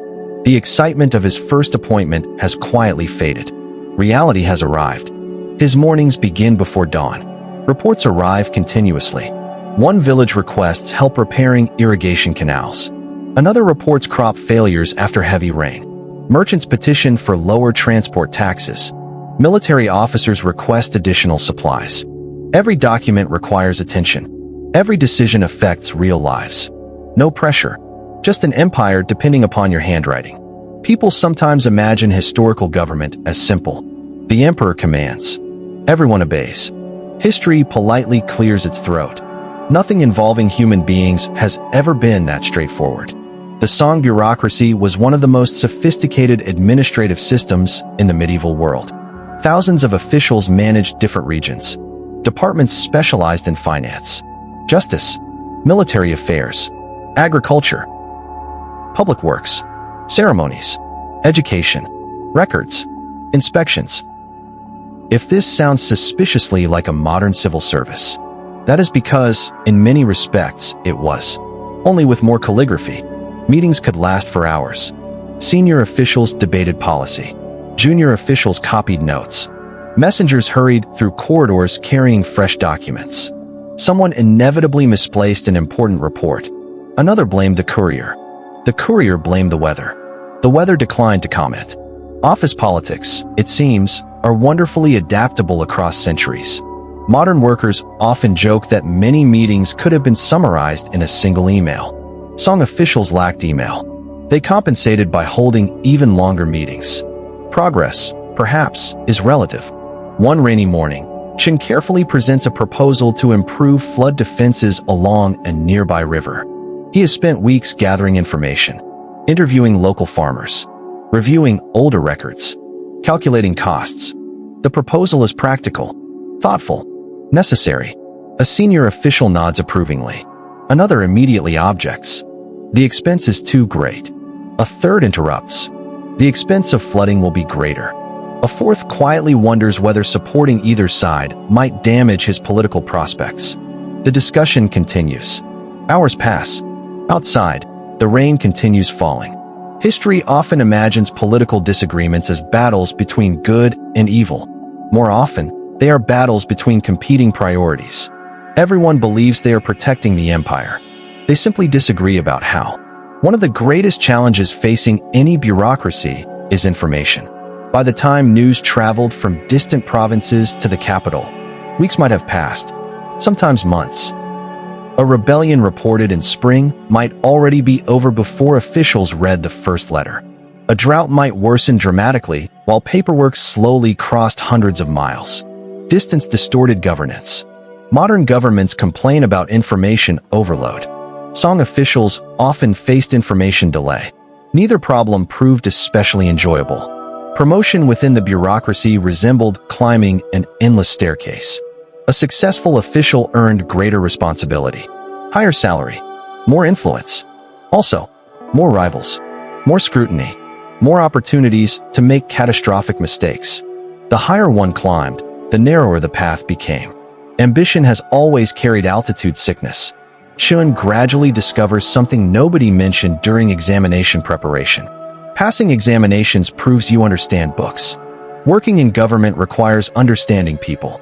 The second skill is considerably more difficult. Books behave predictably. People rarely do. Some colleagues become trusted friends. Others become polite competitors. A few smile warmly while quietly undermining one another. Human beings possess remarkable creativity whenever promotions become scarce.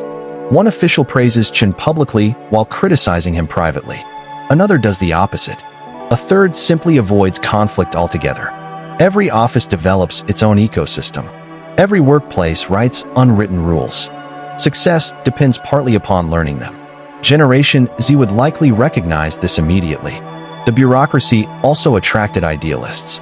Young scholars entered government believing they would improve society. Some succeeded. Many encountered frustrating realities. Budgets remained limited. Political compromises proved unavoidable. Unexpected crises consumed carefully planned reforms. Good intentions met stubborn reality. History is full of people discovering that changing systems requires considerably more patience than criticizing them. Yet remarkable achievements still occurred.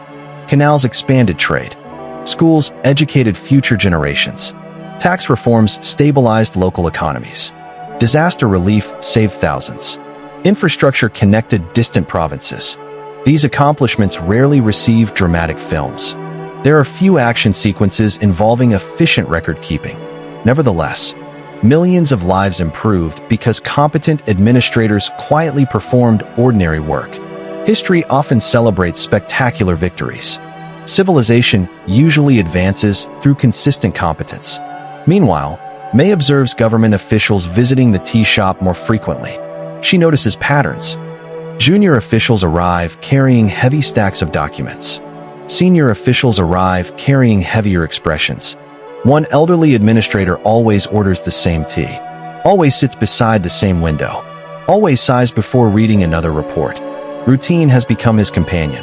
One afternoon she asks him gently, "Is governing very difficult?" The old official smiles tiredly. "Governing is easy." She looks surprised. He continues, agreeing with everyone about how to govern. He laughs softly. That part has never happened. Political factions gradually emerge. Groups of officials sharing similar philosophies. Some advocate stronger central authority. Others argue local leaders understand regional problems better. Some favor economic reforms. Others defend established traditions. Debates become passionate, occasionally personal, sometimes productive, sometimes exhausting. History rarely progresses through unanimous agreement. More often it inches forward through carefully managed disagreement. One of the empire's greatest strengths also became one of its greatest challenges. It relied heavily upon educated individuals. Education encourages independent thinking. Independent thinkers rarely agree about everything. An empire built upon scholarship inevitably creates spirited arguments. Perhaps that is not entirely a weakness. Progress often begins with uncomfortable conversations. Letters become essential. Officials write constantly. Reports, recommendations, warnings, apologies, requests, congratulations, condolences, advice. Entire careers unfold through careful words brushed across paper. Chun gradually realizes writing clearly may matter more than writing beautifully. A lesson modern workplaces continue teaching. As years pass, Chun earns modest promotions. Nothing extraordinary. Just steady progress. His parents feel proud. His neighbors speak respectfully. His younger cousins now ask him for career advice. An amusing development. He still feels uncertain most mornings. Success has not transformed him into someone possessing all the answers. It has merely convinced other people he might. Adults throughout history have quietly shared the same secret. Most of them are improvising. Outside government walls, ordinary life continues. Markets bustle. Children play. Festivals return each season. Farmers plant crops. Merchants negotiate prices. The bureaucracy exists to support this enormous, complicated rhythm. When it functions well, people hardly notice. When it fails, everyone notices. Competence often becomes invisible precisely because it works. As evening settles across Kaifeng, Chen leaves the government offices later than intended. Again, the streets glow beneath familiar lantern light. He passes musicians packing away instruments, vendors closing stalls, families sharing evening meals. For the first time in weeks, he slows his pace. He remembers something the old traveler once told him.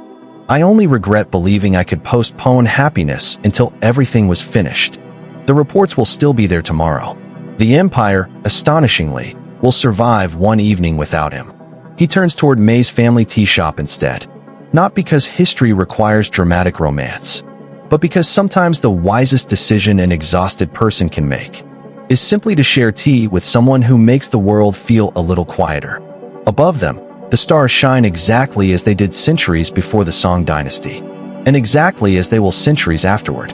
Empires rise beneath those stars. Governments argue. Officials write reports. Generations chase success. Children become adults. Adults become memories.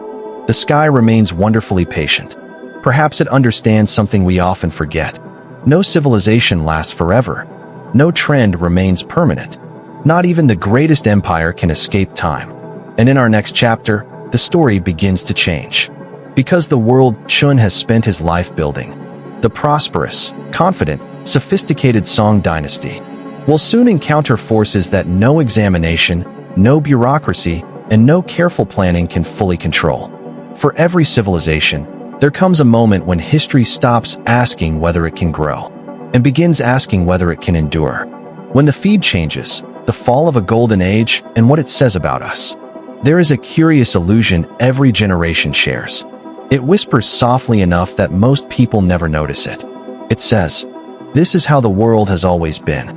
The busy streets, the familiar routines, the favorite cafes, the trusted institutions, the music everyone knows, the technology everyone uses, the endless conversations about the future. It all feels permanent. Until one day, it isn't. The Song dynasty had become something extraordinary. Its cities ranked among the largest on Earth. Its economy flourished. Its scholars filled libraries with ideas. Its merchants connected distant continents. Its craftsmen created porcelain so beautiful that people thousands of miles away would eventually name an entire country after it.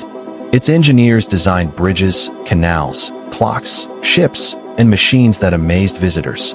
If you had asked many citizens living in Kaifeng around the year 1100 where the future belonged, they would probably have answered with quiet confidence.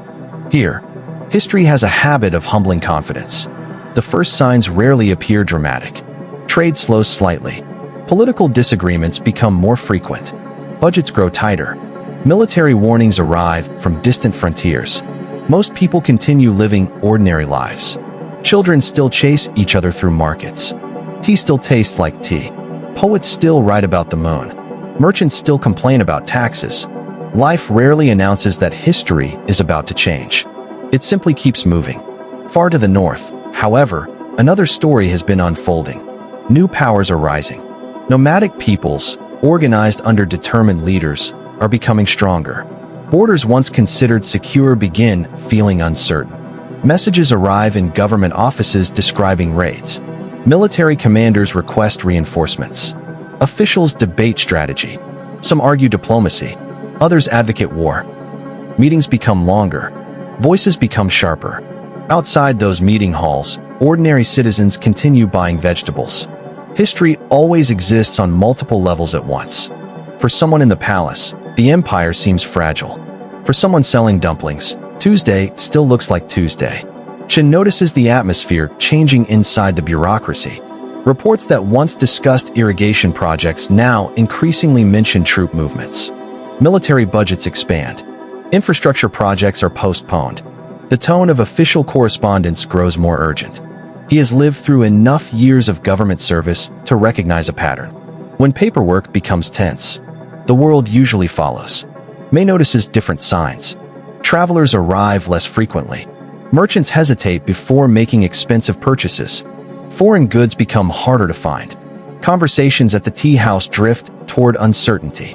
Nobody panics. Not yet. But confidence quietly begins leaving the room. Economic anxiety has a particular sound. It is not loud.